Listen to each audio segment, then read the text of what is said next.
Welcome back to the Surf Mastery Podcast. Today's guest is Jamie Brisick, surfer, writer, author. Thank you so much, Jamie, for taking the time to do this. Really appreciate it. There's a lot of wisdom in this episode, and as you'll hear, Jamie touches on a few things, and you might wonder why I didn't go into it. And the reason being, he's already spoken in depth about some of his traumatic life experiences with David Scales on the Surf Splendor podcast. So I will put a link in the show notes to those two episodes. There's also links to all of Jamie's work in the show notes as well. Do you remember your first wave? My first wave, I started tinkering with surfing. Essentially, I was the youngest of three brothers. My folks would take us down to Santa Monica State Beach. We had a board passed along from my older cousin who surfed, and we'd sort of take turns on it. But it was so, we didn't call them fins back then. We called them skegs, and they were single fins. This was the late 70s. And we would really not go out into much more than like skeg deep water, right? So we were in like knee-high water, and you'd hop up for a second. But we did this trip to Hawaii, and it was in 1977 or 8. I'm mixing it up. But it was a family trip, and we rented what at the time we called Maury Doyles, which was essentially what's called a soft top now. But back then, the Maury Boogie, the Maury Doyle, which Mike Doyle designed, and it was a soft top surfboard, and it was the only kind, only softboard available. So we rented those, paddled out, and I ended up after much, going head over heels and doing kind of all the like fumbles that you do, eventually getting rides. And because it was Waikiki and it was sort of midday and there was hot sun overhead, I just remember gliding along the reef, the reef sort of streaking by underneath, the water really turquoisey and sparkly from the sun, and just having that feeling. So I do. This wasn't technically my first wave, but these were the first waves that stayed with me. And to extend it a little bit further, what was most striking, and I still feel this about surfing, is there was the moment that it happened, which was completely engaging. But then later at the hotel where we stayed that night, I just remember lying in bed and having it almost like viscerally play back in my body. It just came back as if I were reliving it. And that was like the buzz. That was almost this thing that made me want to keep surfing. So why did you start surfing? Do you remember why? Yeah, so it's sort of interesting and it's sort of a cliche, but I grew up in Southern California. I grew up in the San Fernando Valley. I was born in 66. By age 71 or 2, 5 or 6 years old, I was kind of kneeing around on a little skateboard that was just like a way for our parents to keep us busy. And my cousins, as I mentioned, I have an older cousin who was sort of the ringleader of our group, and he was really into skateboarding. And so at that time, probably many listeners have seen the Dogtown documentary or the feature or both. And it was that era. So skateboarding was really just like a stand-in for surfing. It was, as Stacy Peralta, I believe, says in the film, this is what we did when we couldn't go surfing. See, I didn't know that. It was almost like I went the opposite way around, where all those guys were surfers first and then skating was this thing that they did. I started skateboarding, and then it just sort of naturally fed into surfing. And when we started surfing, unlike today, I would say like the average kid, if you were to give him a skateboard, the kind of like flip tricks he might be trying to do in the driveway or in the garage would be totally different to his first couple waves surfing. But with us, it was just that kind of bent knee, knock knee. It was a very 70s style. It was a very sort of style-conscious era, or style carried a lot of weight.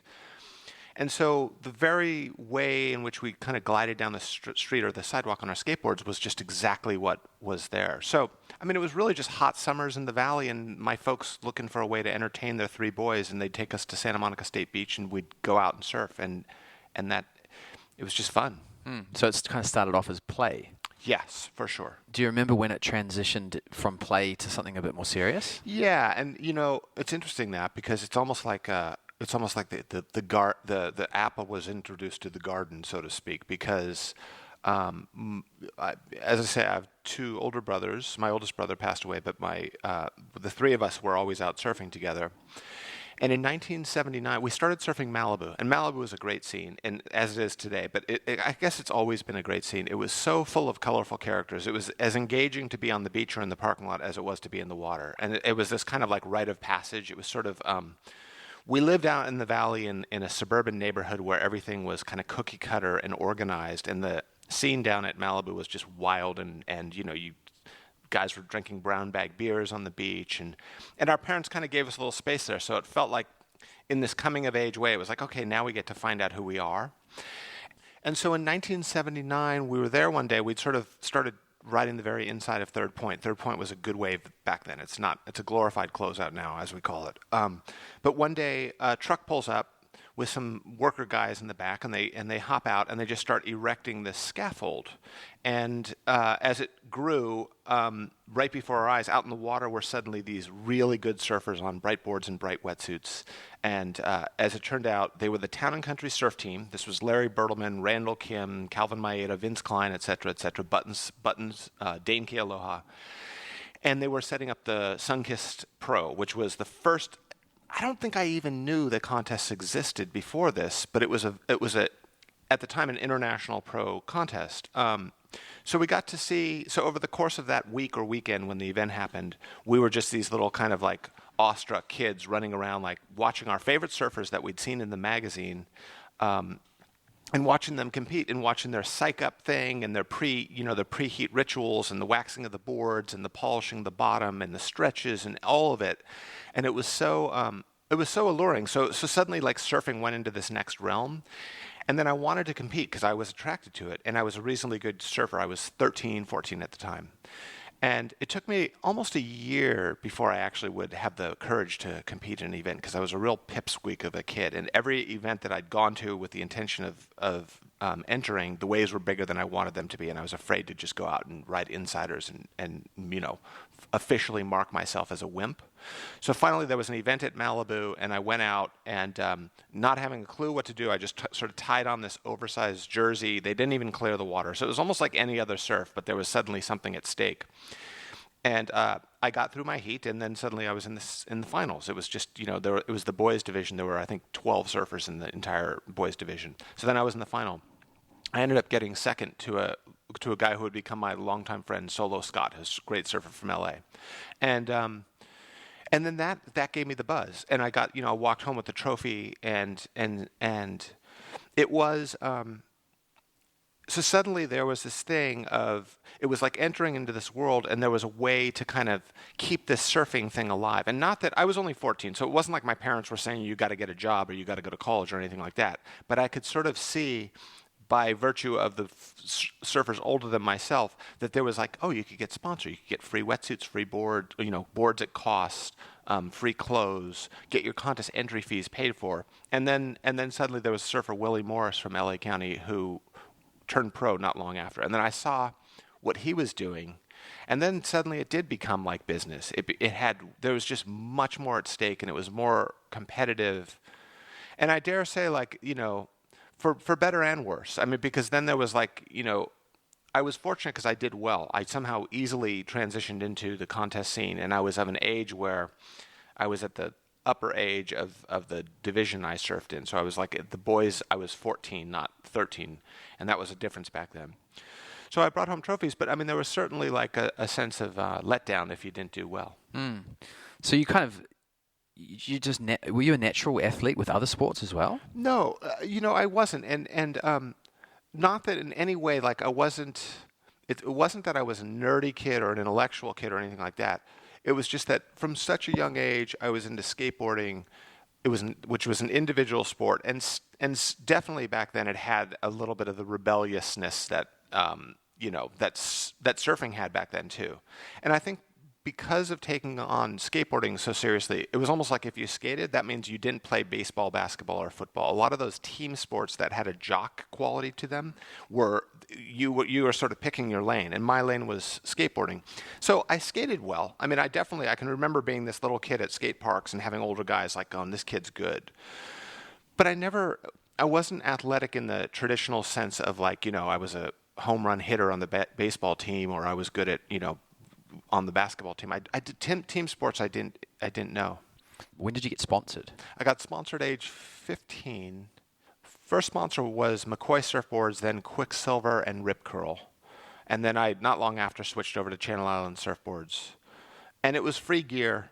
And at that time, my folks weren't thrilled with with how much surfing consumed me. You know, my dad was an academic, and he been putting away money for us to go to college, and so this derailing that he was watching happen. Oh, you know, he's not talking about college. He's talking about trying to be a pro surfer. It wasn't like it is today. I mean, there were like, you know, the little league surf dads, so to speak. It was a little bit of you know, don't become a beach bum, and it was sort of the more. So that gave me something to strive for, because the more I could validate with sponsorships, with getting stuff paid for, then it became, okay, there is actually this thing that's viable. So is it a little bit rebelling against your parents? I don't know that it was, to be honest. I mean, maybe it was. I don't think it was. It never felt like rebelling against my parents, because I have my parents. My dad passed away. My mom's still here, but my parents were really, really great in every sense, and I knew that from a young age. So it wasn't like I had some strict parents or totally unsupportive parents that I was consciously trying to go the other direction from. For me, and I think for us, I'm speaking for my brothers, we lived in this cookie-cutter suburbia out in Westlake Village, which is now a really upscale neighborhood in the valley. Back then, it was kind of saplings, and it was, you know, I always joke, it looked almost more like an architect's model of a suburban community than an actual suburban community. It had yet to even, it had no history. So it had like imagine, I guess like the equivalent would be like, everything in your house is IKEA. That's what it felt like. There was something like kind of served up to you, like prescribed, this is how you're supposed to do it. And that was the thing, honestly, I felt I was rebelling against. And in many ways, and you know, later I would get into writing, and I think like the thing I was rebelling against was almost like a very narrow confine in which you were supposed to exist.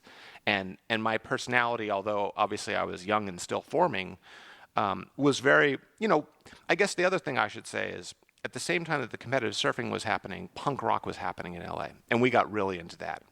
So in many ways, punk rock was like giving almost voice to what we could not properly articulate, which was just like this sort of dissatisfaction with what we were supposed to be embracing or stepping into as adolescent kids. Like, oh, this is supposed to be the like American dream, or the version of what is going to be fulfilling it and bring you happiness.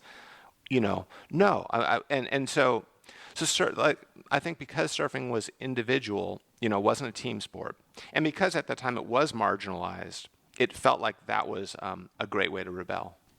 So when did surfing become like a job for you?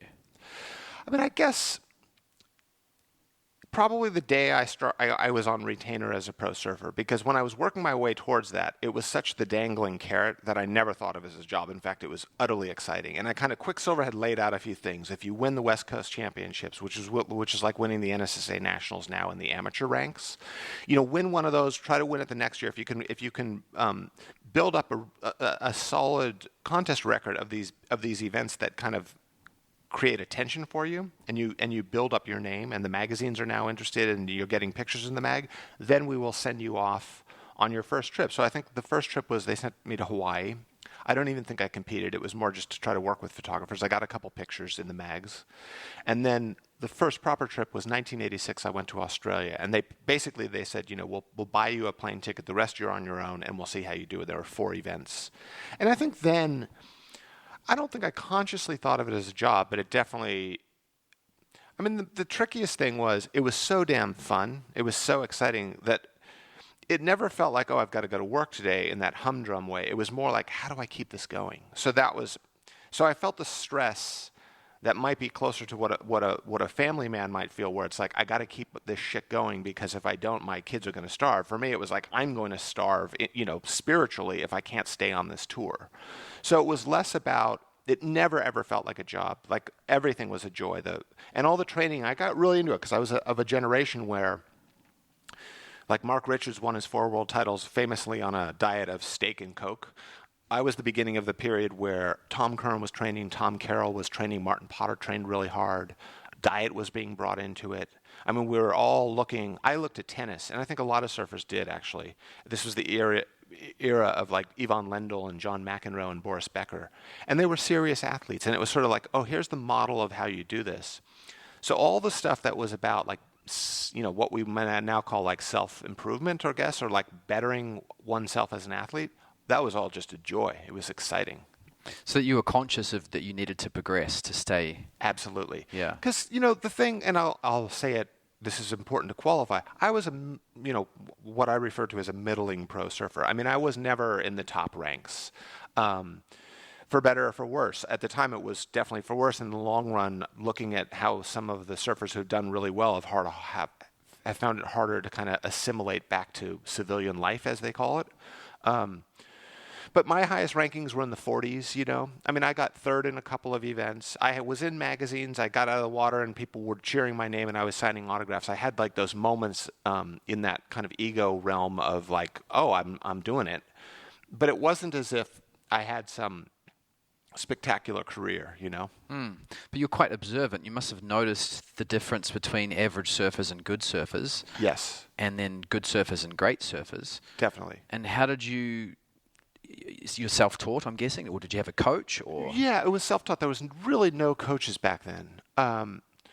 There was a surfer named Willie Morris who recently passed away, and we were really close, and he took me under his wing, and he kind of taught me everything. And he taught me everything from how to be a better surfer to how to be on the road and how to, get by on the sniff of an oily rag, as you say in Australia, but, getting by on cheap money. And, you buy this stuff and top ramen here in Hawaii and blah, blah, blah, blah. So all those sort of survival skills, that skill set to survive on tour, he taught me. But with regards to the surfing part, the thing is here we're sitting in Malibu, we're in LA County, and while Malibu itself is a pretty great wave on many levels, this is not like a great spawning ground to be a pro surfer on an international scale. So as soon as I got on the road, I was riding waves bigger and more powerful than I'd ever ridden. I mean, when I first went to Australia, immediately jumping off the rocks at DY into double overhead waves was something you just didn't do around here. So I got little windows into what great surfing was as I was coming up in the amateur ranks via the guys who were about to launch into the pros, Tom Curran being one of them. I got to surf with Tom Curran a lot before he joined the tour, and obviously a master, and then my friend Willie Morris, who was on tour, would bring some of his friends from abroad, Australian surfers, South African surfers, Hawaiian surfers, and then come stay with him, and we go surfing at Malibu with him, and there was this energy that just sort of oozed off of them of having they just got back from France and did the 4 events there. And there was just this higher level of surfing. And there was kind of, I guess, for lack of a better description, almost more of an integrity to them surfing. I think riding really small, crappy waves, you can sort of build bad habits that they won't necessarily translate to getting a big wave at J-Bay. And these guys that I was lucky enough to be exposed to, they had all those qualities. So it was sort of that slidey little top turn snap thing is kind of cool on a little day at Malibu, but you really won't be doing that when you're on a J-Bay wave. Most likely you're going to be thinking about getting down the line. So so those little things were just slowly kind of coming, entering into my surfing vocabulary. The drive to get better at surfing, was that, I mean, you mentioned it as you want to keep the ball rolling. Yes. But was there another side of that as well?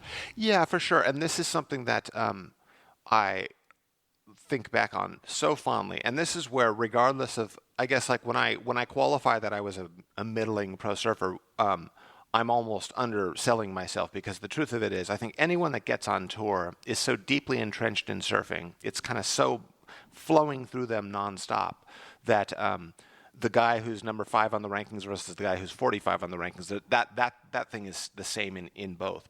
So I think with me, it was, I love surfing. It was like if you were a musician and all you did was and songs just flowed through your head, and you were just one of those people that's just tapping on something all the time. I had that with surfing in a beautiful, beautiful way. I guess psychologists would call it flow state, right? Where and just, I felt like my entire career I kind of lived in that groove. It would never, there was never there was, if anything, it was trying to turn it off. It wasn't, and I never did try to turn off, but it was never I got to summon my inspiration right now, or I've got to, it's homework to study more surf videos to see what the great surfers are doing. All that was the most natural thing in the world. It was all I wanted to do. So there was this kind of it was like this holistic approach where if I wasn't in the water, I was thinking about surfing, talking about surfing, watching surfing on videos.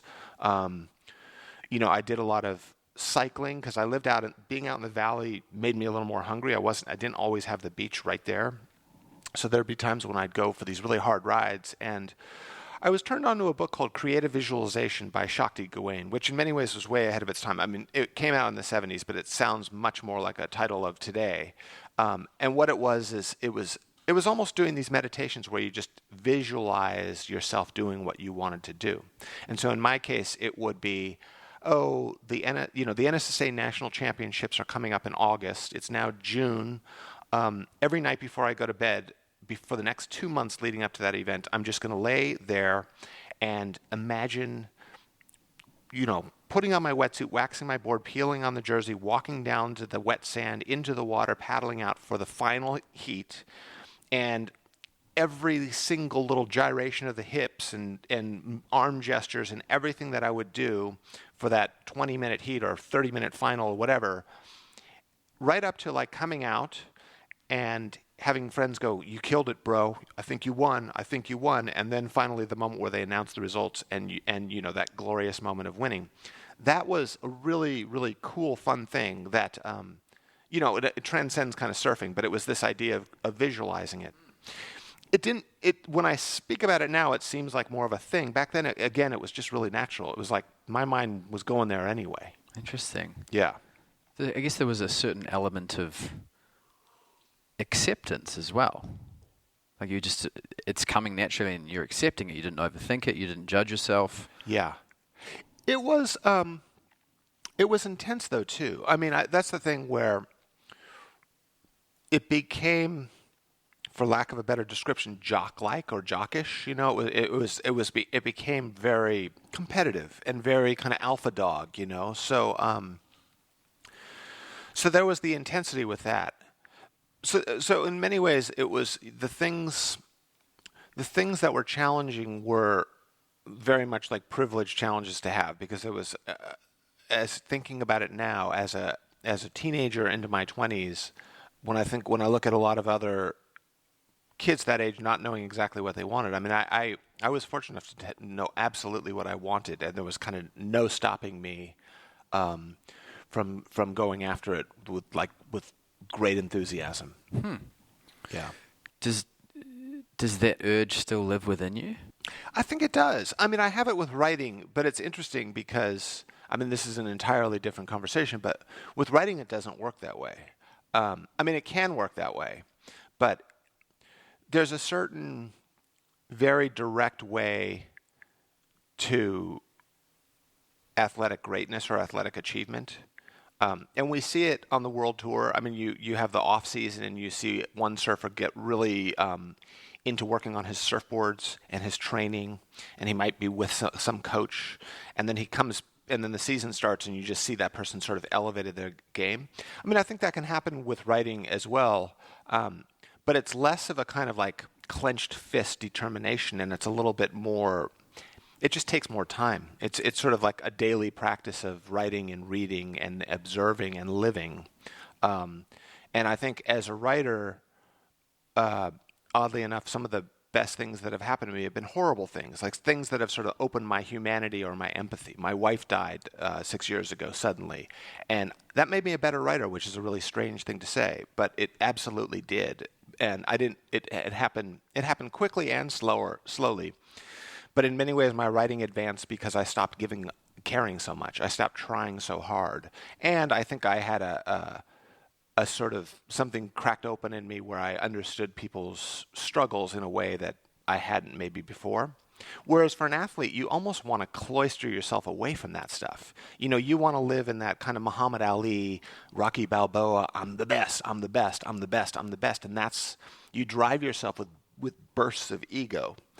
Which is I think truly, and look, there are a lot of athletes who would probably say this guy doesn't know what he's talking about. But in my opinion, in my experience, at least for me personally, the more I could kind of pump myself up to believe that I could maybe beat Tom Curran or maybe beat Tom Carroll, or maybe beat Martin Potter, the more I could find those leaps of confidence, the more likely I was to achieve what I wanted to achieve.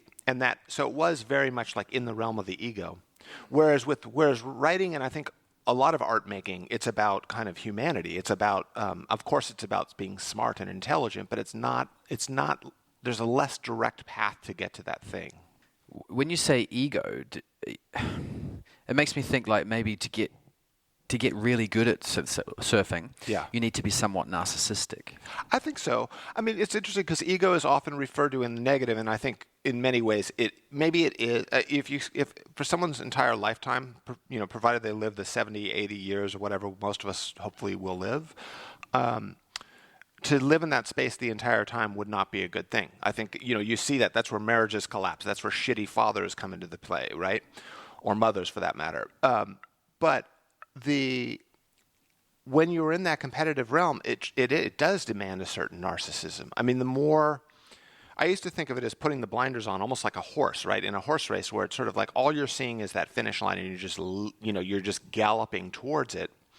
And so for me, my intellectual curiosity was almost being kind of repressed during that time, which it came out as soon as I stopped surfing. But the idea to want to read books, the idea to want to learn about things, the curiosity would ultimately at that time almost take, had I explored that further, it would have almost taken away from that kind of athletic focus that you need. So yeah, I think there is like you just need a lot of confidence. You got to completely believe in yourself, and I think that's probably that's like a common through line in so many great athletic feats. That person just saw it. They had the vision of themselves triumphing, right? Yeah. It's the unique individuals, competitive or high-level athletes are very unique. For sure. Yeah. So you mentioned how trauma opened up your writing. Mm-hmm. Was there anything traumatic in surfing that opened up your surfing? Big time. I don't know that it opened up my surfing, but my oldest brother died of a drug overdose in 1987. He was 23, I was 21. I was on my first full year on tour. And I tried, at that time, it's interesting because being in the pack of pro surfing, and by this time, all my best friends were the guys on tour. We were a big kind of traveling circus. It was like a big fraternity. Like just imagine a bunch of guys who are an extended family traveling around the world, but staying within that kind of safe space of brotherhood. And so when my brother died, I really did not know how to process it, and I tried to bury it. And I also tried to kind of call upon what, at that stage of my life, and what I knew to be, my take honestly was like, I'm going to go win a contest and dedicate it to my brother. It was interesting because only much later would I kind of realize, I don't want to say that I had it wrong, but I wasn't really letting in the sadness. So I tried. It affected me greatly, and I still continued on tour for about 3-4 years after that, and my best results came after that. So it wasn't as if it completely destroyed me, but I was repressing a lot of feeling, and that was there. That was just kind of this great wound that I carried. But most of my response was really to just try to kind of bury it. Yeah. You probably relate to Mick Fanning in that way a lot. Totally. It's interesting you mention him because I don't know Mick well. I've hung out with him and I really like him, but he's one of the most incredible people that I can think of. I mean, and having a certain, to my mind, I look at Mick and he's like, he's like Mick's a fully realized version of what I wanted to be, but I never got there. He used the loss of a sibling it drove him. It gave him focus.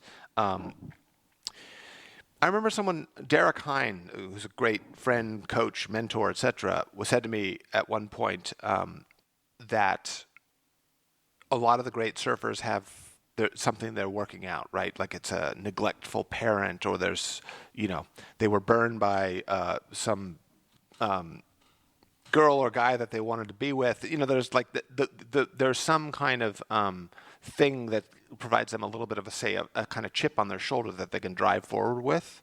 And I think, maybe chip on the shoulder is the wrong word with Mick's deal, but it seems like that didn't weaken him. It made him stronger, and he continued to do that all along. Why is that? Because it can so easily go the other way. I know. Absolutely can.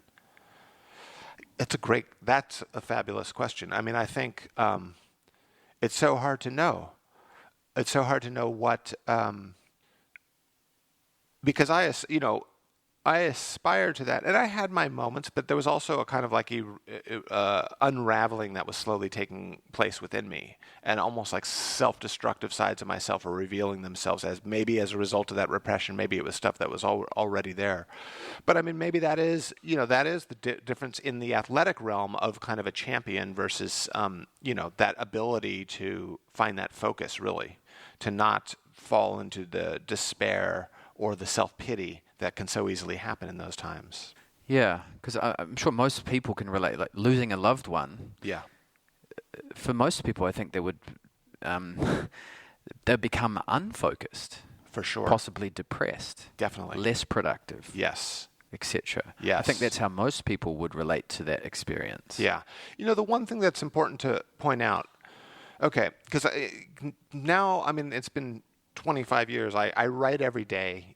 Most of my heroes are writers and artists, and in that realm, shall we call it? There's not this short shelf life, right? Like with athleticism, while it's being stretched right now beautifully by Kelly Slater, best example. For the most part, when I was on tour, it was sort of by the time you're 30, you're an old man. Like time to find your second act. Go on and get your job or get whatever you're going to do, but you're kind of out. So those things that can be so character building can breed more humanity within us, can kind of make us maybe better. I don't even want to use the word better, but that enlarge us as people.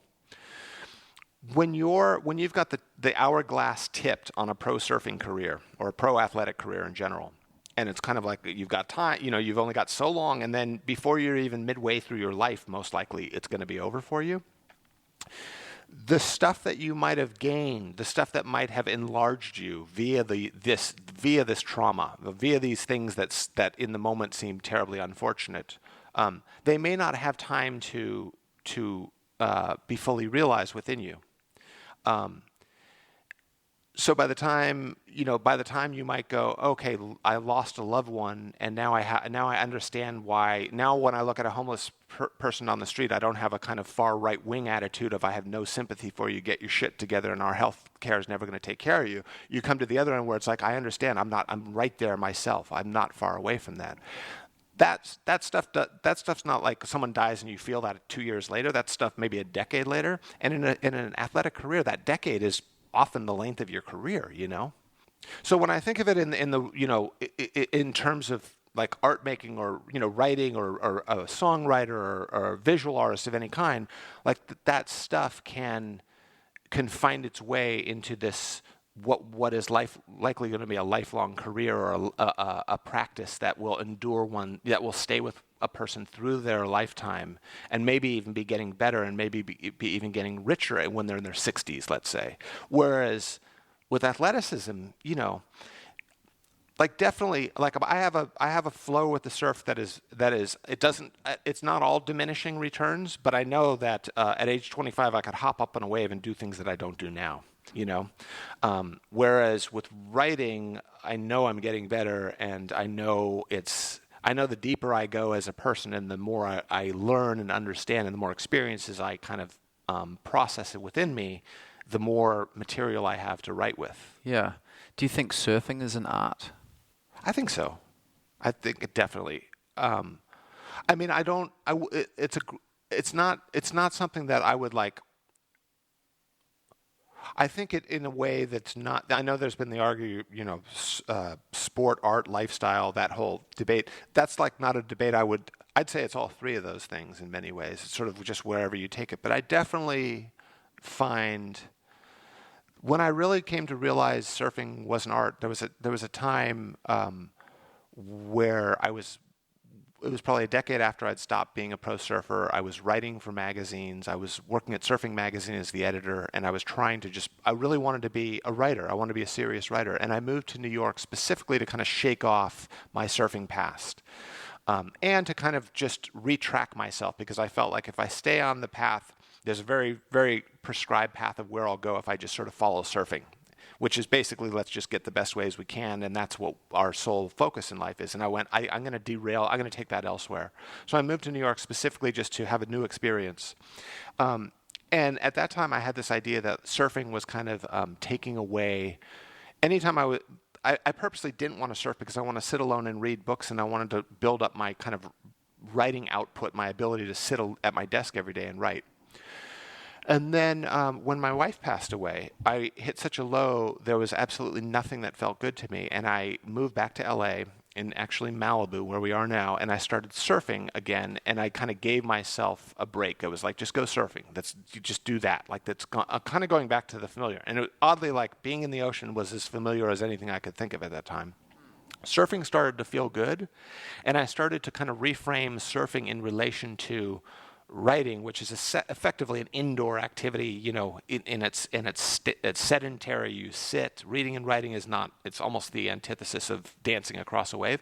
But I started to realize how the dance across the wave could kind of carry over, and in many ways, the kind of lightness or levity that I got from surfing would keep me from becoming this embittered writer that just has an angry tone to him, you know. And so now So with regards, is surfing an art? For me, it's like totally linked to my writing practice. They're kind of like, they're almost of the same ilk.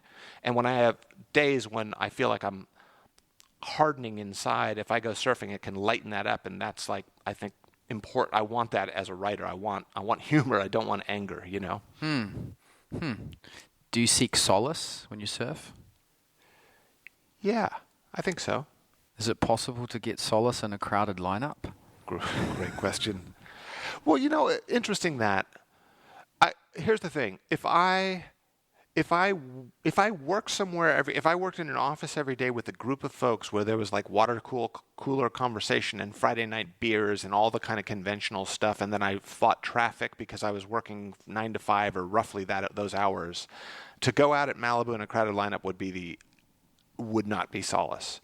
But considering that I work from home and I sit alone all day reading and writing, if I go out in a crowded lineup, sometimes it's a different kind of solace, and that is, it's just like, it's the kind of shorthand I have with all my surfer bros, which is just like humor, and you know, like the Malibu parking lot has it, and I value it so much. But I see all these guys, and it's not even like it's not like we go into deep conversations, but there's just like this this comfort of being with them that is a kind of solace, I think.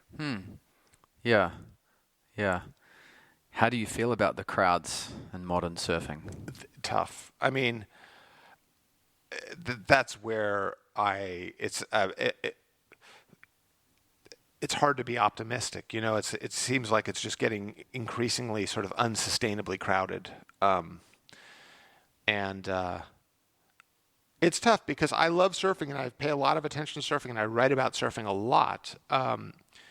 So to some degree, I'm a promoter of surfing on some level because I've been writing for surf magazines for 25 years, and much of what I write about the surf world or culture is framed very optimistically. It's like ultimately this is this great lifestyle that I love and I'm writing about it, and so that writing, anyone in the media, the surf world might in some way be kind of facilitating those very crowds. So it's contradictory to sort of complain about them, but yes, I mean, when I've kind of got my groove going surfing, I'd way rather have on crowded waves and be getting a lot of waves and be in that rhythm. Yeah. So, do you see a difference between the surf culture in California compared with Australia? I think so. You know, it depends. California is fairly broad, I think. Like the NorCal surf scene, I think, is very different to the SoCal surf scene. But if we're talking SoCal, which is the one that gets the most focus and attention, I mean, the thing that I always find whenever I go to Australia, and I'm speaking about the East Coast, mostly northern, you know, New South Wales, Sydney area, northern New South Wales, and the Gold Coast. The surf's better. There's more surf. There's just more going on. There's more. The ocean seems more alive.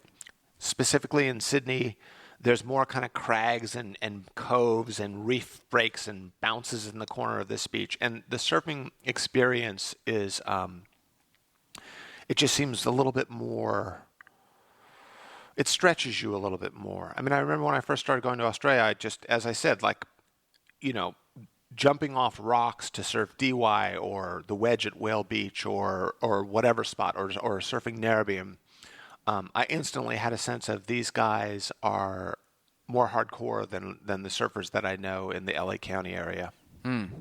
Yeah, I totally agree with that. And I also think there's almost a sense of entitlement in Southern California for a lot of beginner surfers or intermediate surfers. Yeah, the tricky thing is, I think, we both surf Malibu, and Malibu has gotten so crowded, and there's a lot of dropping in. I mean, it's almost... You're more likely to see multiple surfers on a single wave than you are to see a single guy on a wave, and you absolutely never see an empty wave. And so I think what happens is beginners go out and they see the sharing of the wave, the party wave, so to speak, and they don't understand that party wave happened by... There's a very delicate kind of thing going on, which is like these guys or girls know each other. They are of a certain skill level where they know how to get out of each other's ways, and they know that if they're going to drop in, they're going to be riding really high up the front, and they're going to give plenty of space. I mean, I see it all the time now. Someone's flying across a wave beautifully. Some total beginner paddles in, jumps up, goes completely straight, and the surfer in the back who is having a great ride has to either straighten out or plow into that beginner. And the beginner, I don't know, there's almost a responsibility to warn the beginning surfers that while it may look like it's just a free-for-all out there, it's definitely not, you know? Yeah, I'm wondering how long that can last. Yeah, I know. Like, is there skateboarding had a kind of a boom, and then it kind of plateaued, and now it's just a... Yeah. And it's such a going to the skate park is... I mean, I love surfing more than skateboarding, but going to the skate park, everyone's so much nicer than the surfers. Right. Yeah, I know. I think about this a lot. I mean, and the other side of it, I was out at Malibu a couple of months ago, and there was a really good swell, and I was excited. And a lot of times, honestly, when there's a good swell, I'm almost already trying to trick myself into be extremely humble, and I don't. It's sort of like if I go out and get a decent wave, I'm happy. If I get dropped in on it, I try not to get mad. I just kind of keep the expectations really low. And this day I was like in rhythm and getting good waves and feeling good about my surfing. And I was flying across a wave, and a guy dropped in on me and did exactly what I just described. He just went to the bottom and just fell, and his board nearly whacked me in the whitewash, and I had to straighten out. And I was fuming, and I was totally fuming. And I said things that, to this guy that I like this barbaric self came out. And I felt bad about it afterwards. But in thinking about it later, I realized, when that blue bump is moving towards you in the ocean, for surfers, for those of us who are deep into our surfing, deep into surfing, and we love surfing the way we do, that's like that kind of like primal proprietary thing that like, get the fuck away from me. This is mine. It's so powerful. And while I don't want to be someone who's like gets in, arguments in the water or whatever, I hate, I don't want to be doing that at my stage of life. There's other part of me that's almost glad that I'm that passionate about this thing too, Yeah, that's a great point. And to that point, it's like the 30-year-old beginner who's been surfing for 2 years on a soft top. Do they have that, or are they just doing it because it's cool? I know, that's a great question. There's a lot of the cool factor.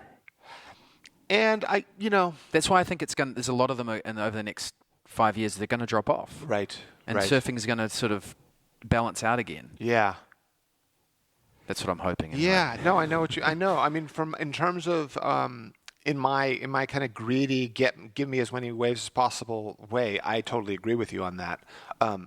But somehow too, I think, in just looking at, all of our like advances in the wellness movement and the self-improvement movement and the way we, measure neurotransmitters and dopamine bursts, et cetera, so much of this stuff points to surfing as being this great thing. It's weirdly like surfing is being discovered where in the 70s it might have been, it's this cool scene, but, there are some, like, beware of some of the people you might meet in the parking lot.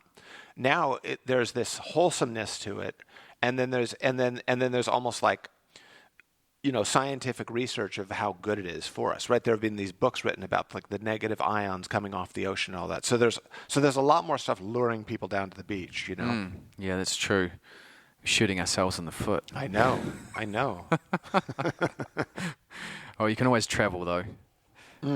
That's what you think. You just have to travel if you want to surf good waves.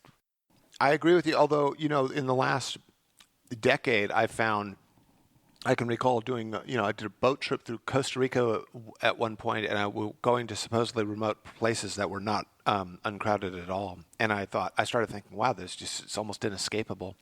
And it really is. It's that thing, and this is almost like a life lesson. There's a metaphor here where it's sort of like just teaching yourself to not expect too much, just be kind of happy with what you've got, because the last few years, those surf trips where I had in my head this idea of getting great waves with no crowds have not necessarily delivered that way. What has surfing taught you about life? For me, so the actual act of surfing, I think it's taught me so much. I mean, I think all those, I almost think of, it's almost like a martial arts practice or something like that. Or I think is it jiu-jitsu, where you learn to dance with the energy coming at you versus push against it. And there's all that stuff. There's all the, I think like being out in nature, the fickle nature of the ocean itself, the kind of flowing with waves and the everything that goes on there in some way is sort of ingrains itself in you and might be how you deal with things, hopefully. Although there are plenty of contradictions, because I know a lot of surfers who are real fluid on the wave, but they're real rigid in their personalities.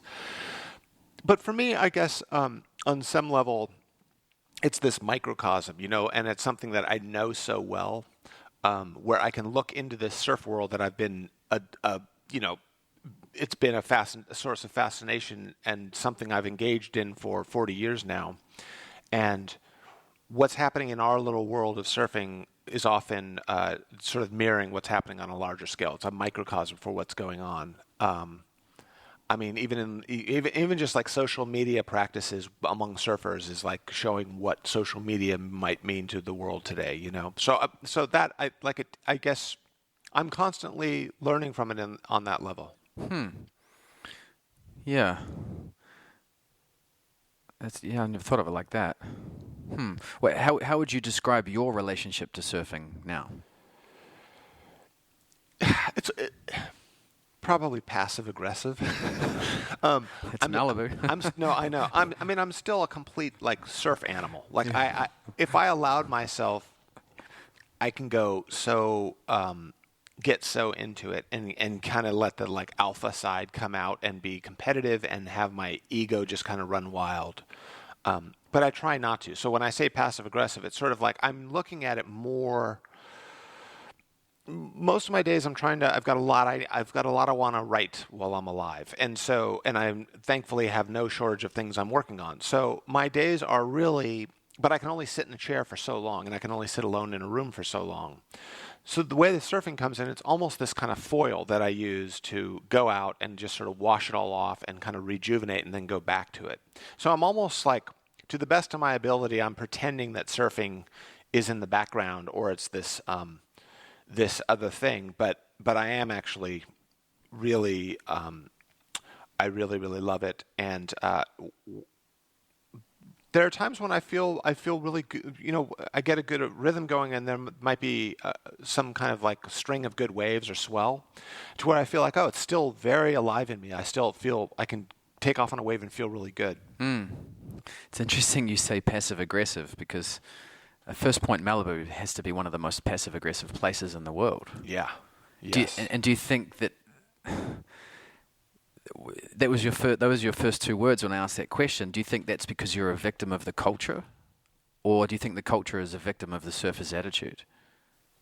Interesting. I want to understand exactly what you mean, because I think this is a great question. So when I said to you, describe your relationship to surfing, yes, you said passive aggressive. Yes. Yeah. And I'm always telling people First Point Malibu is the most passive-aggressive place I've ever been, in and out of surfing. But do you mean it in the sense of everyone's all jolly and chummy on the beach, and then they go out and then they're just animals? In the water. Yeah. People will drop in and they won't even acknowledge you. Yes. Yeah. Okay, now I know what you mean. Yeah. In many ways, at least for me, and having surfed Malibu all my life. I think the that passive aggressive quality is almost a survival tactic. There was a time in my mid 20s up into my 30s where most sessions at Malibu I smoked a little weed before I'd paddle out. And I remember at one point I was like, the weed is actually the thing taking that edge off of me to where I've kind of got this like dumb smile on my face the entire time. And it also like maybe helped me just focus on just solely what I was doing. But my rule at Malibu really is just sort of, you get dropped in on, and I tell friends, it's like the key is just not to get bummed, not to even go out there with the sense of, I deserve this wave, how dare you drop in on me. It's more like, it's almost like we're going back to the days of like the Beach Party movies or Gidget or something, where like everyone's out there, Moondoggy took off on me over there, and the Kahuna took off on me there, and you're just a group of folks having a fun time. Because to get too serious in the lineup, like First Point, is really hard to do. I mean, even the best surfers out there get dropped in on. And if you do get angry, it kind of ruins your day. And then if you, it's almost that thing of like, it's almost like driving being in a country where, or being on a road where everyone's a terrible driver. And if you get angry at every one of those people, you're just going to be an angry person, Like that's how I see the Malibu lineup. Yeah. Yeah, I guess it's different ways of consequence. It's different, isn't it? Mm-hmm. I guess it's the style of wave. Malibu is such a user-friendly wave. That's probably what breeds that. Totally, I totally agree. I mean, if it were like some slab type wave or a big wave, like those drop-ins could be potentially very hurtful or lethal for that matter. For the most part, Malibu is like a soft, playful, tame wave, and so. Isn't that funny though? We only care about other humans when they potentially get hurt. Yeah. But when it comes to them enjoying a wave to themselves, we don't give a shit. Right. That's what it is. Yeah. Sometimes I think surfing brings out the worst in people. Oh, I think so too. I mean, there were times when I've had my love-hate phases with surfing for sure, and I've not I haven't felt akin to my fellow surfer. I felt like I'm not part of this world anymore. There have been times in my life where it felt like totally like home, and now I don't feel like I relate to these people. But then I've swung back. I mean, for me, having been at it for so long, it's just sort of it is this relationship that just shape shifts, I guess.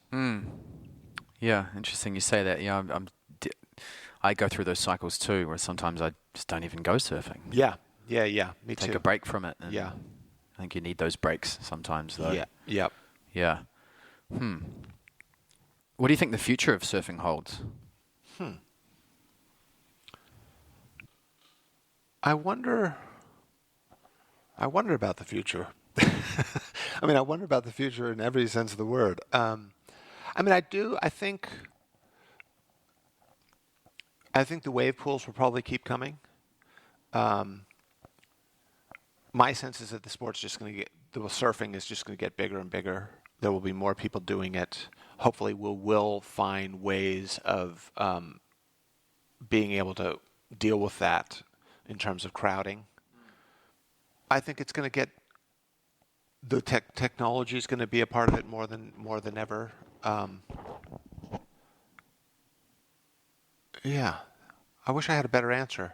I wish I had a more sort of precise answer, but I'm kind of just watching it unfold, and I don't have a sort of idea of the future that I can talk about with any kind of conviction. Yeah. Have you surfed a wave pool?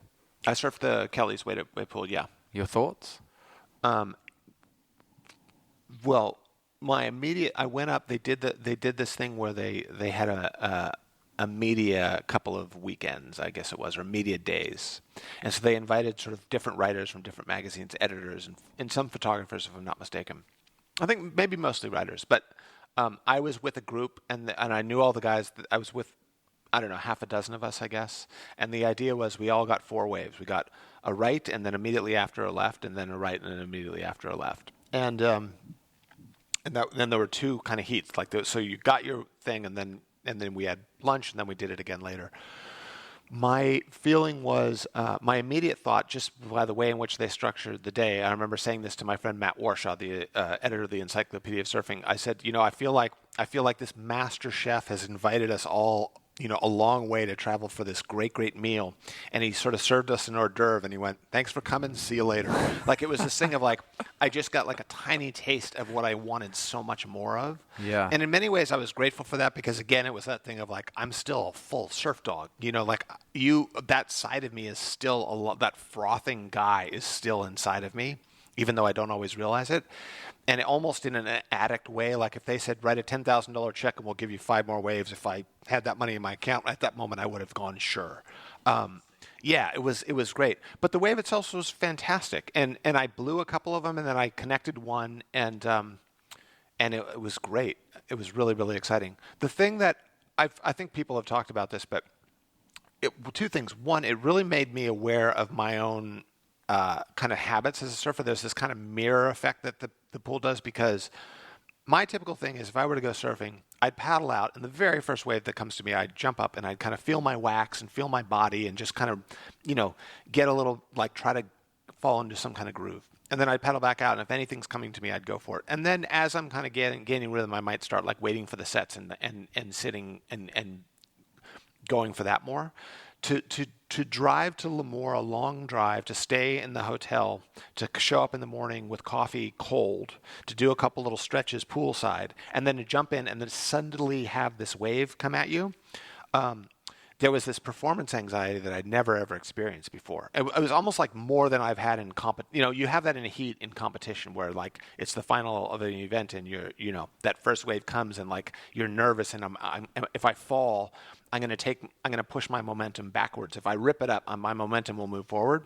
But with the pool, with the wave ranch, with the surf ranch, it was just this thing of like, oh, I've got 4 waves. And my very first wave, it came to me. My biggest fear was just to not even catch it. But whoever sort of coached me at the time, there was someone in the ski, a really lovely guy, explained how to do it. So I caught the wave, did like one little pump, and then went for a snap. And as I snapped, I kind of committed too much, and the wave just spiraled past, and I lost the whole thing. And I was like, okay, there's one down. I just completely blew that.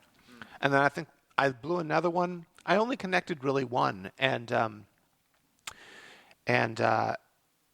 it really was great, and it went on for a long time, which was really nice. Yeah, you mentioned. Well, do you think surfing's an addiction?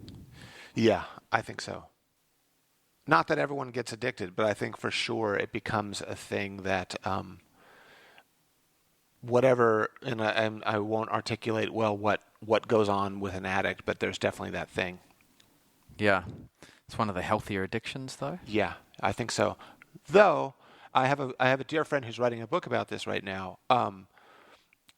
That addiction that might start in the ocean in a healthy way, if it doesn't carry on, if surfing doesn't continue to feed that thing, then other things might come in, and that's why I said, I alluded to earlier, like, for better or for worse, I had a middling pro career, which maybe made it easier for me to kind of jump back into my life and figure out what I'm going to do.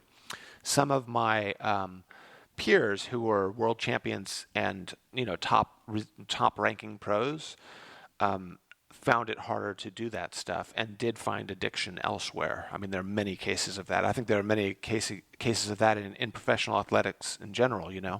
Yeah, why do you think that is? I mean, I think it's just this is the simplified answer. It's just you get used to doing something extraordinarily well that feels so damn good, that makes you so happy, and then you do it on a public level where you become a star. I think I could probably delicately speak of Tom Carroll, who's a good friend who's very openly struggled with addiction. He won 2 world titles. He won Pipeline Masters. To be in the water on a huge day at Pipeline, tearing apart waves in front of thousands on the beach, to have the horn blow, the heat's over, and then you come in and the entire beach is roaring you, and you get chaired up the beach. Andy Irons as well. That thing is like, you're almost like whatever kind of chemical explosion or whatever those the decibel that the like on that graph, it's hitting these highs. that become totally unsustainable. So it's sort of like, where do I find these in the rest of my life, you know? I remember talking to Tom Carroll about it, and he was referring to PTSD, and he was talking about, like, some soldier goes off to Iraq, and while it may not be fun doing all that, it's damn exciting. And then they go home to their families, and then it's like, you know, hey, honey, it's Tuesday night. Can you take out the trash? And you're like, what happened to my life? You know, like, how did life get so mundane all of a sudden? I mean, there is, I don't know, I've kind of feel like I'm starting to see in midlife how, like, sometimes great, what might be a victory or what can be great success at one stage of life can in fact be a curse later on. And it's sort of like you get used to something that you can't sustain. I mean, I think it probably happens with people getting extraordinarily wealthy too. Like someone, you know, gets a ton of money and gets used to a lifestyle, and then if they lose that money, what for the next person would be like, oh, this is a nice kind of modest, earnest lifestyle. For that person is like, where's my yacht? You know, where's my summer house?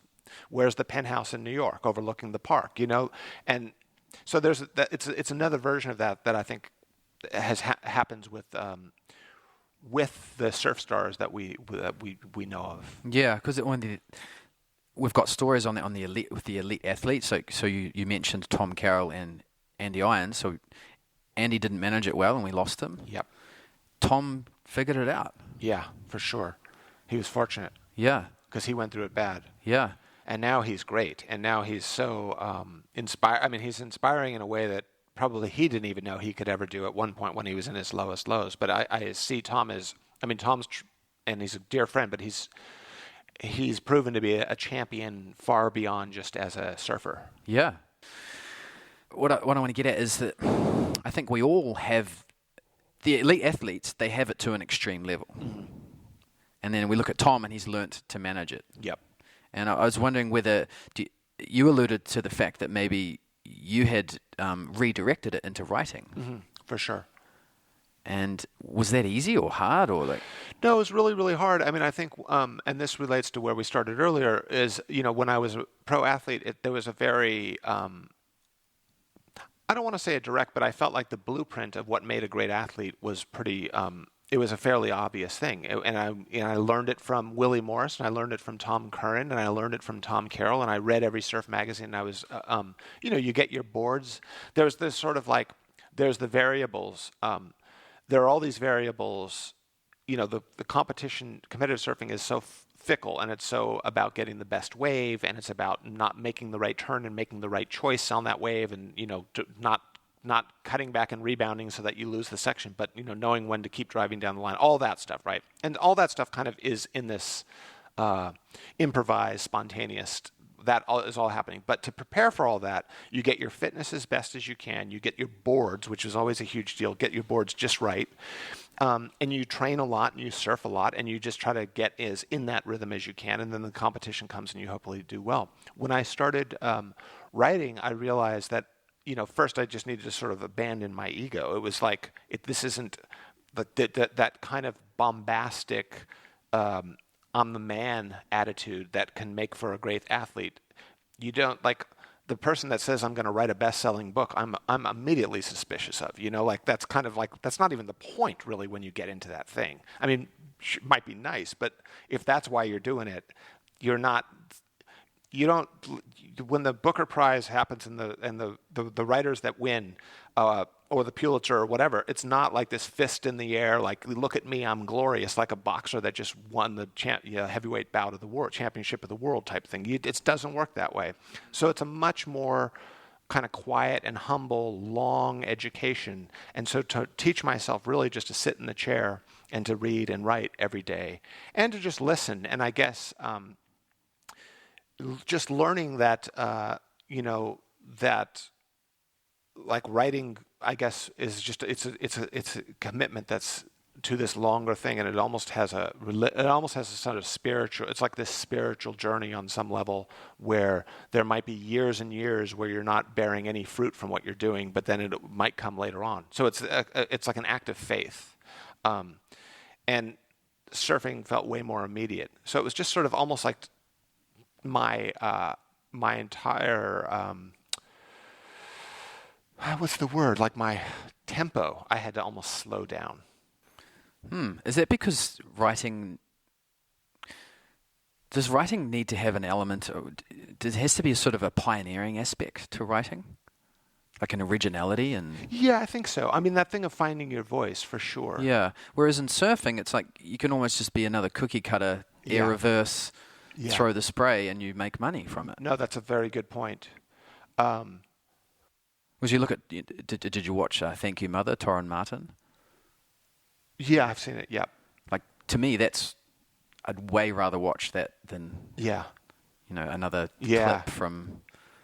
so-and-so. I know. Well, I guess the thing is there is almost a formula to what wins a contest on the world tour. It's like there's this judging criteria that if you focus your surfing to feed into that, if your goal is to win, if your goal is to be a world champion, or if your goal is to be on the world tour, that's a fairly narrow scope of how you're supposed to surf. Whereas Torren Martin or a lot of free surfers, there's this sense of self-expression, and there can be, I think, maybe a more original voice, so to speak, to use a writerly term in the surfing realm, Yeah, how do you think one goes about finding their original voice as a surfer? That's an interesting thing. I've thought about this a lot. I mean, I recently wrote a piece about how I see a lot more kind of theatrical stuff happening with surfers, a lot more stuff that seems posed. And I think, there are probably a lot of reasons why, but there's a self-consciousness, and it might be fed, but to some degree, by the fact that there are cameras everywhere, and we're all being shot, and we're all posting stuff on social media, and therefore looking cool carries more weight. You're not doing it in private; you're doing it in public, or you're intending for it to become public, so you want to just look good all the time. It's just like checking your hair in the mirror. I mean, I was out with some friends the other night, and we were going to do a picture at the end of dinner because we were friends that hadn't seen one another. And as soon as the camera came out, everyone fixed their hair in the mirror. It's the same kind of thing. But I think, I think like we learn everything. Generally speaking, we learn through mimicry, right? It's sort of like, to be a good surfer, I did this. I had my favorite surfers. Tom Curran was a favorite surfer. There was a time where I was in my head trying to hold my arms the way he did and do all of that. But what you hope is, as you reach a level of excellence and then that going out into, say, a kind of mastery, you lose any of that, and then it becomes very second nature. It's just in you. It's just like your thumbprint, right? It's just like it's just you. And I think there are like pursuits in surfing. If it's to be on the world tour, there are these surfers that are really worth looking at and studying to get there. And then if your thing is to be like a Torren Martin or Dave Rostovich or whatever, that's a different one. And I think that one has maybe there's more kind of wiggle room, so to speak, or it's more of a vast space in which to do your thing. But even if you're still inspired by something outside of you, whether it's Kelly Slater or Ruster, but where's the inspiration from within? Yeah, that's a great point. Come from? No, there was in my generation, there was a really, really impactful video that came out. Jack McCoy made it. It was called Kong's Island. And Kong was Gary Elkerton, and he was one of the top surfers of my generation. And Kong had grown up on a fishing boat with his father in northern Queensland, if I'm not mistaken, like super sharky area, not a lot of surfers. And basically, he worked with his father on a fishing trawler. Is that what it's called? And they would go out and fish, and then on the way in, like his dad would. There were these islands that had these great waves, and they were big, gnarly waves, and no one out. So Kong was this almost like raised by wolves surfer that came onto the scene, and he did have a unique style. And all of his, there wasn't this kind of like mannered style that he'd learned from watching videos. The flip side of that is I've definitely been to remote places where I've seen surfers who look exactly like other surfers, and then I've learned that they watch videos of that surfer all the time, and that surfer had never visited these particularly remote places. So it's like there's this, the influence can be a good or a bad thing. Like too much influence can maybe you're almost like hamstrung by it, or you're kind of you're stuck in the things that you that you absorb growing up. And I think, we're talking about it in terms of surf styles. I think of it in terms of the writers that I've read. It happens to all of us in probably our peer groups and the people around us and our parents and all that. It's like you can be so limited, and that finding out who the hell you are is whether it's as a surfer or whether it's just on a broader scale, it's interesting. I think about this stuff for sure. Yeah. So in your early days of writing, do you think a lot of that was just mimicry somewhat? Completely. I mean, I look at it now and I can see, my influences are apparent.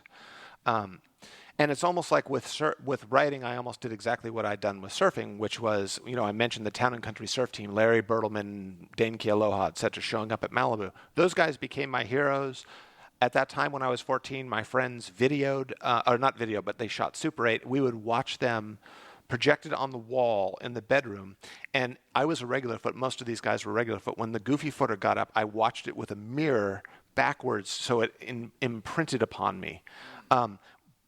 Later, when Aki and Curran were some of the more influential surfers, I would watch Aki on a mirror, and I had friends who were goofy foot, and they'd watch Curran on a mirror. So it was just sort of like filling your head with these people that you aspire to be like. I started writing early, but when I got serious about it, I was about 25. And at that time, I did almost the exact same thing. It was just like read all these folks that I like and then go try to do some version of what they're doing. But it took a long time before I kind of shed that and shed that like mannerist, that kind of obviously like trying to bite from them. That it took a long time just to simply have the courage to have my own voice. And it wasn't necessarily a conscious thing either. That's where I'm just to kind of riff here. That's where I say, like, when my wife passed away, I became a better writer because I just stopped giving a fuck, quite frankly. And it was sort of like, I don't even have the time to do this.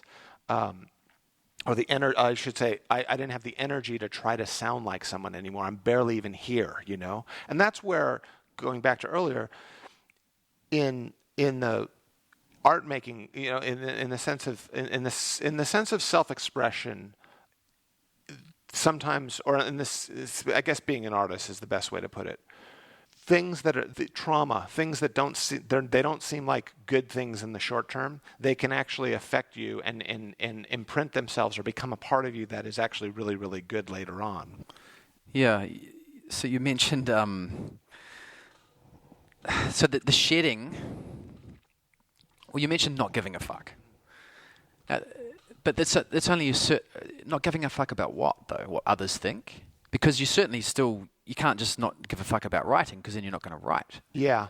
I mean, I went through it in such a way where I was like, I'm not quite plotting my exact suicide, but I really don't know if I want to hang out here much longer. Yeah. But you were still writing.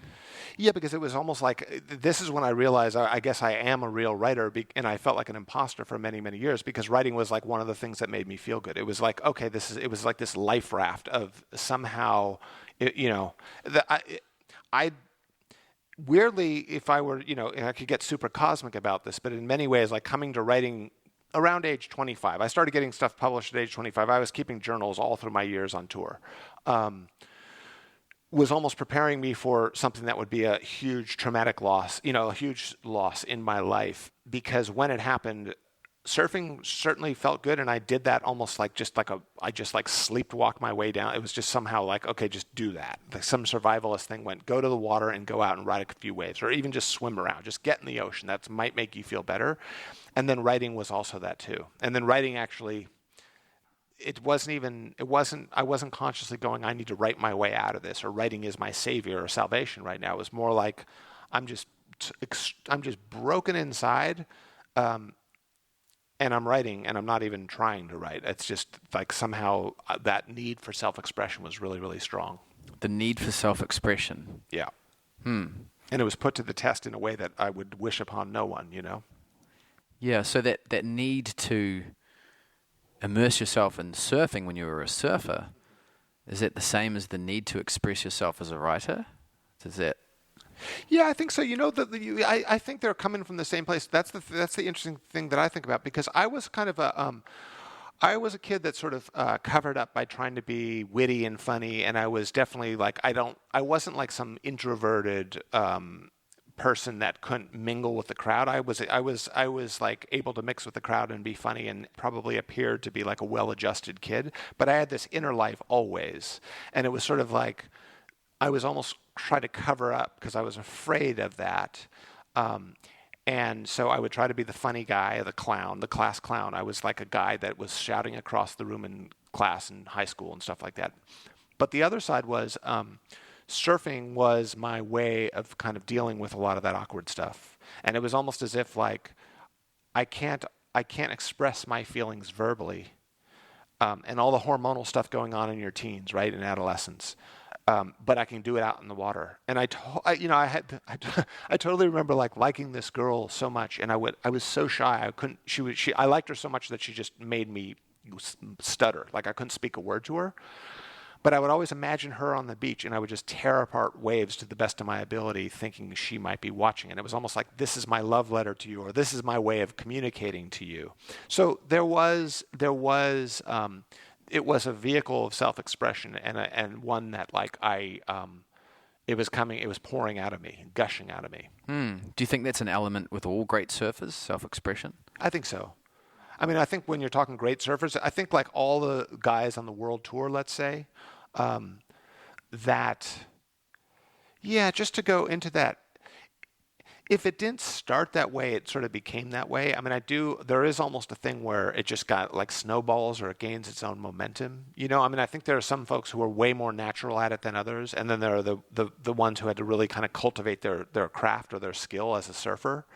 But once the one, you know, I mean, I watched this growing up. There were surfers who were so naturally gifted, and then there were other surfers who were definitely not my favorite surfers, but they just had this kind of desire, this like determination, and they just maximized everything that they had. But if they stopped trying, they weren't necessarily the great surfers, but it was their determination that made them so great. Those ones, I think, once they push on, it does become like a second nature form of self-expression. You know, it's just like it's where they're most comfortable. So with writing, like the self-expression, it's like you said when you lost your wife, you became somewhat indifferent. Mm-hmm. Yeah. But you continued to write. Yeah. And did you continue to publish? Yeah. So there's a dichotomy there of not giving a fuck what people think, but then publishing. That would be true, although for 25 years now, for what somehow I've managed to pull off, I've earned my income via writing. And so when I reached the levels of despondency after my wife died, and this sense of like, the world is a terrible place and I don't want to be a part of it anymore, and it's been cruel to me in ways I never ever imagined. And that was kind of the skipping record in my head. There was also this other thing of the only thing keeping you from living out of your car and eventually being homeless, like watching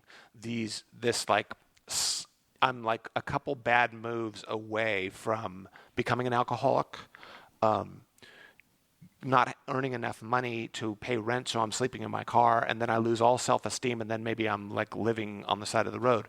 Writing was my source of income. So when I published, it was more, I remember going, life has gotten so tough right now. I'm just like, I'm a primal man, and I've got a machete, and it's a thick jungle, and I'm just slashing my way as best I can to get through that jungle to some other place of some vista where it opens up again. But right now, that thicket is so dense, and the way in which I guess like this sounds like a total cliche, but my writing was my machete. I mean, it was my way of like earning an income and making sure that I'm like putting decent food in me. It was my livelihood. So, and I have no dependents. I have no children. So it was sort of like I could easily give up right now, but I'm not going to, because I just got to stay alive. And so writing was having my work published was $500 here, $1,000 there, $2,000 there. I'm cobbling together enough to pay the rent on the shitty little place that I just moved into. So it sounds like the indifference drove the writing, and then this necessity to live drove the publishing. Yes, there you go. Yeah. And that's what made it original. For sure. And when I say that, just so you know, it's not like my wife passed away, I was in deep despair, and then I sat for 3 days and wrote the best thing I've ever written. What I'm getting at is it's been 6 years since she passed away. In that time, I've just watched I've watched, I've gotten more relaxed in my voice. So it wasn't something that happened overnight. I mean, some of the stuff that was really good, when I say really good, things I'm proud of, they came out 3 years later. So when I was in the deepest despair, it was like in a processing stage that would reveal itself over time, but not necessarily immediately. Do you know what I mean? Yeah. What do you think got you through that deepest despair? Time. I mean, as cliche as it sounds, What got you through time? Well, surfing was a big one, and this is where, in terms of what we're talking about today, as I said, I've had a love-hate relationship with surfing. I had a period where I was trying to actually consciously get away with it. It was almost as if I wanted to, like, if we have a trail of history of our lives, right, however many years we've lived, it was like I was trying to cut off the tail and just move on in the present, because I felt like just surfing was dictating all of my moves. It was almost like there was like the great surf god puppeteering and going, here's where you go now, right? Like, and I went, well, I can keep doing that. And to put it in more simple terms, I think if we really love surfing, as so many of us do, it feels like our birthright to go surfing. It's sort of like surfing comes above all else, and then my life will fall into place around that. And I had that with writing. I had a thing where I was living in Venice for a while, and all I would do is chase waves, and then I'd come home in the evening and I would sit for an hour maybe and write, and then I might read a little before I go to bed, and that was it. And I remember going, this is like my contemporaries who were writing good stuff. They went to Yale, they went to Harvard, they went to Princeton, they went to these great schools, and they studied, and they built up this facility to work every day and be alone in a room that I was nowhere near. I was like a kid I was a hedonist. I was a Southern California hedonist. So I realized I'm going to try to change that. But when I had this thing happen, i.e. my wife passing, I thought, now is time to be easy on yourself. Now is time to just do whatever the hell is going to make you feel good. And among all the things that I tried, surfing was the thing that made me feel best. Surfing saved your life? Yeah. I mean, I could say, I won't put it in those terms, but on some level, it was doing me tons of good. Yeah. Yeah. It's coming right back to surfing. Yeah.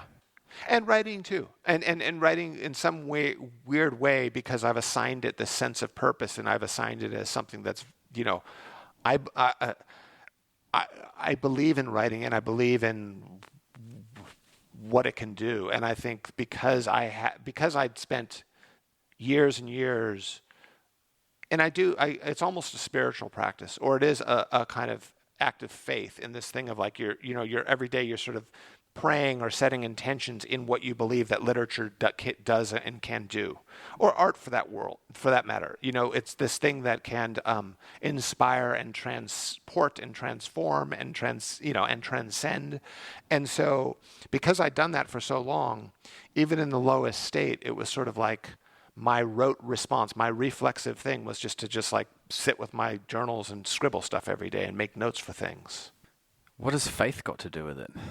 I mean, I guess the faith is, okay, this is an interesting one. This is perfect kind of analogy of the two. We were talking earlier about how surfing has this sort of expiration date, and at least for me, it always felt as if there was an hourglass, and it was like, oh, you're a pro, and you've got like 5 years to do your thing, maybe 10 maximum, and then the sand's going to run out of this thing, and you're done.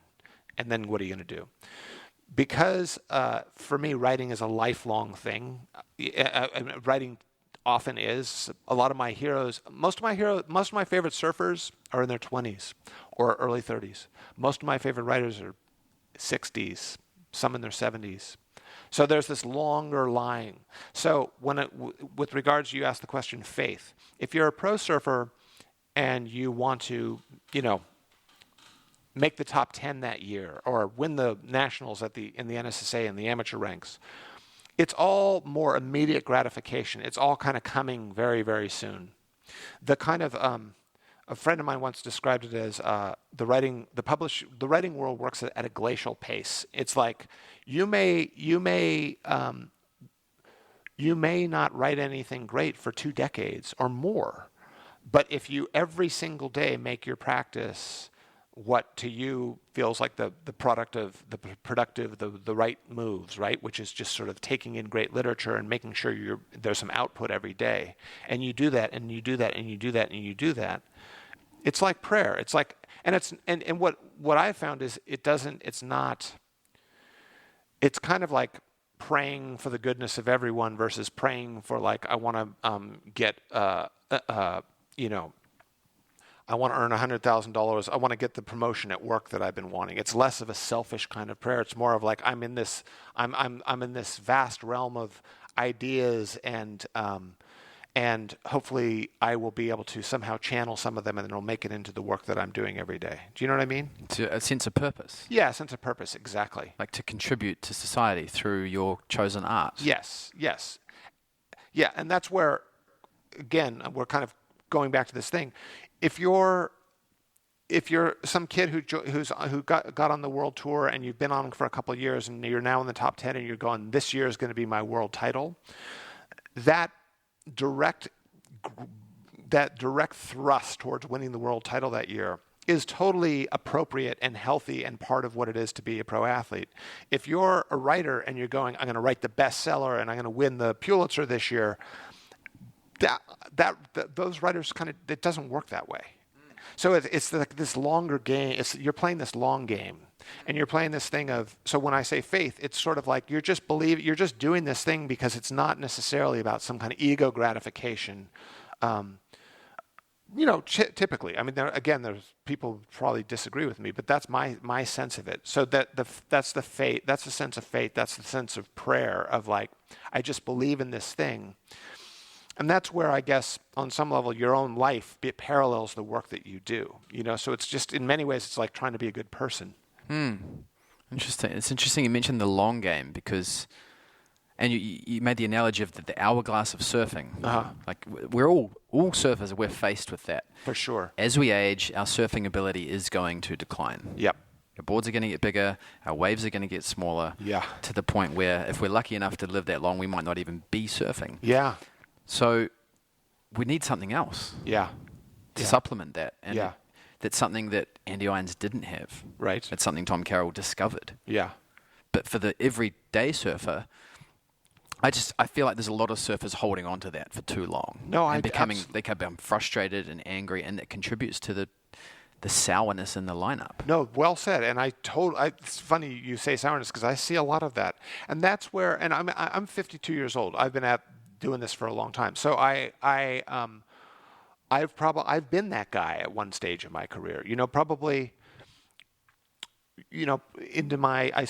jumped off the tour at age 25, and then up until 30, I had a sense of entitlement in the lineup, and I wanted to be alpha guy, and I wanted, I don't think I was ever a dick, but there was definitely a part of me that was like, I want to be one of the best surfers out here right now, and if there was someone ripping, it would lift my game. And that kind of acquiescence to I'm not that guy anymore, and now my surfing is a much more private thing, or it's not about like trying to show off for everyone on the beach or show off for your fellow surfers, and it's not about, or just trying to prove to yourself that you're the best guy.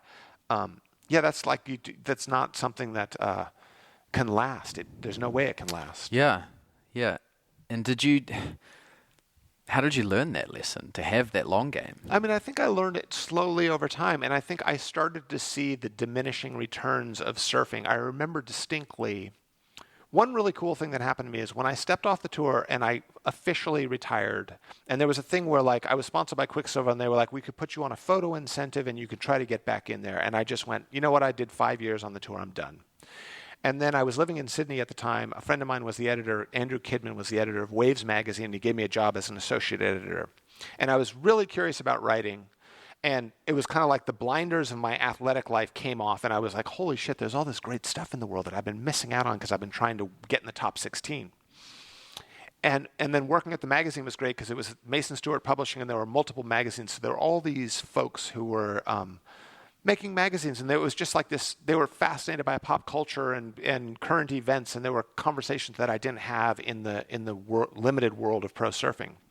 So all that was opening up. That first year, while on the one hand I was starting to understand kind of what I would call intellectual curiosity, I'd almost given up on I'd not given up on surfing. I was not trying to, make it anymore as a surfer. And I did some of the best surfing of my life. It was like this weird thing where I just let go. There's that Kelly Slater film documentary, Letting Go. And it was a year when he just sort of stopped caring, but he'd been working so hard on his craft or his surfing that it was like, it just had its own momentum.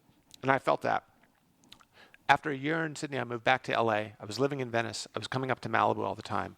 And I was still part of the gang at Malibu, and I was still probably one of the best surfers out there.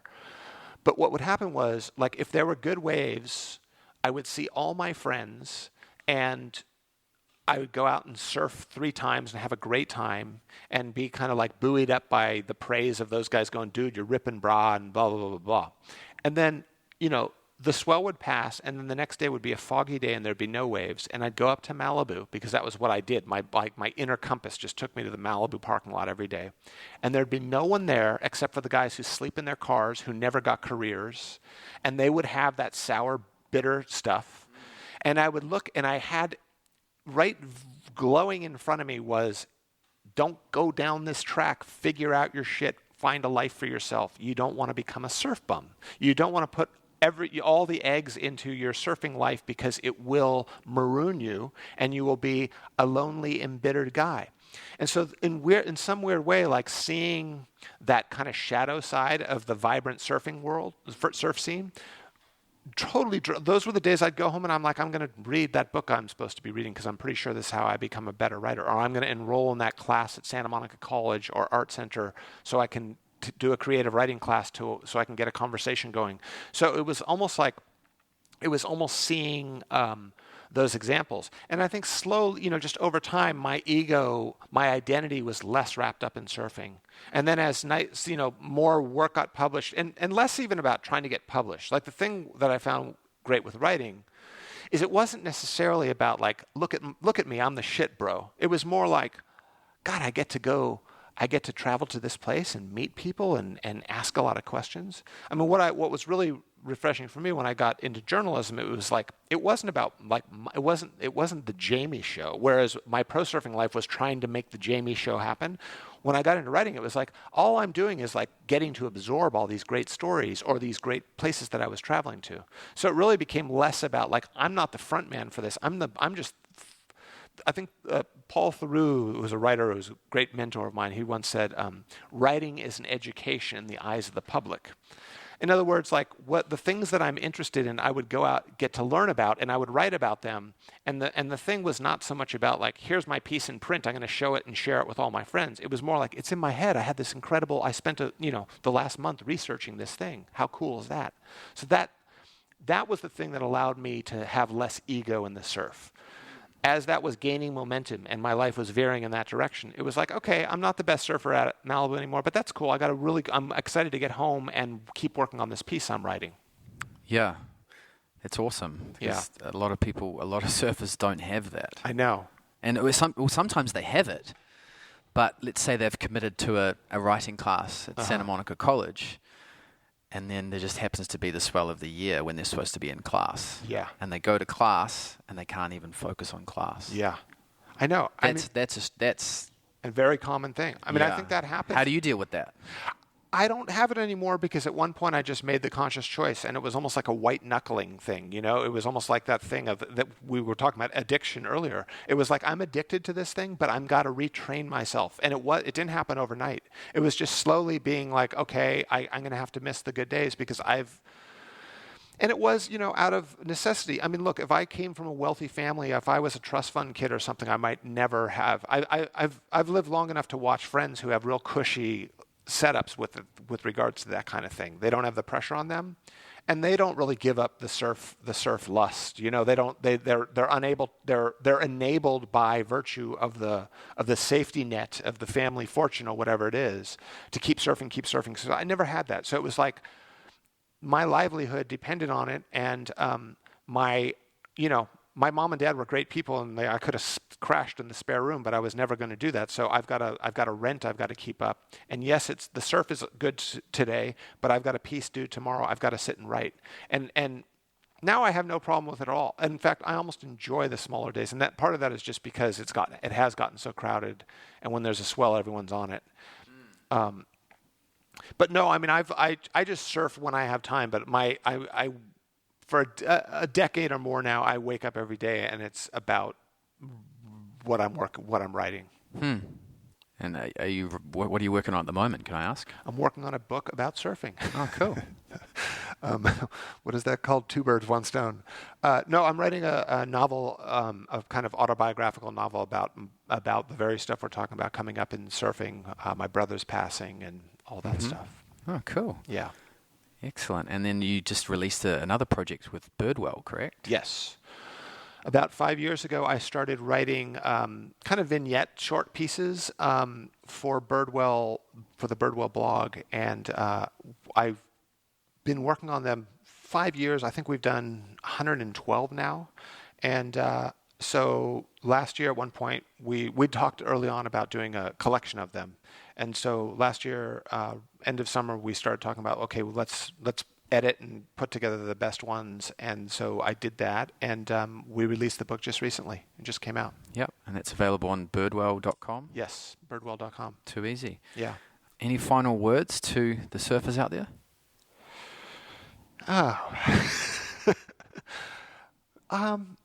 Kindness in the water. Practice kindness in the water, I guess that's the thing. I like that. Kindness. Keep it simple. Yeah.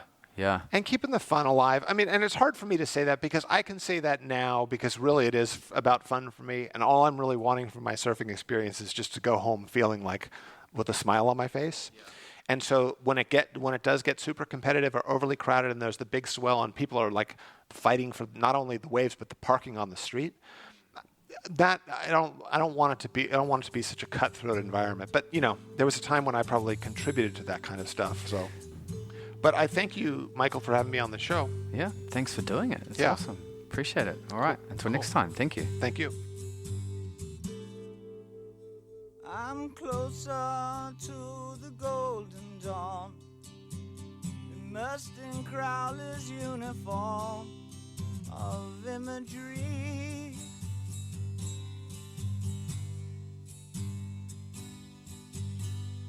I'm living in a silent film, portraying Himmler's sacred realm of dream reality.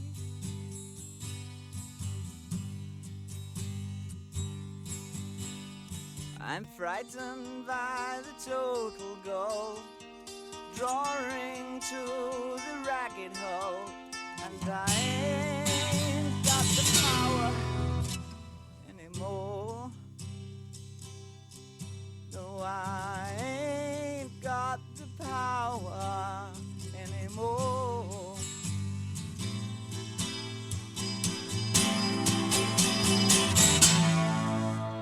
I'm the twisted name on Garbo's eyes, living proof of Churchill's lies. I'm destiny.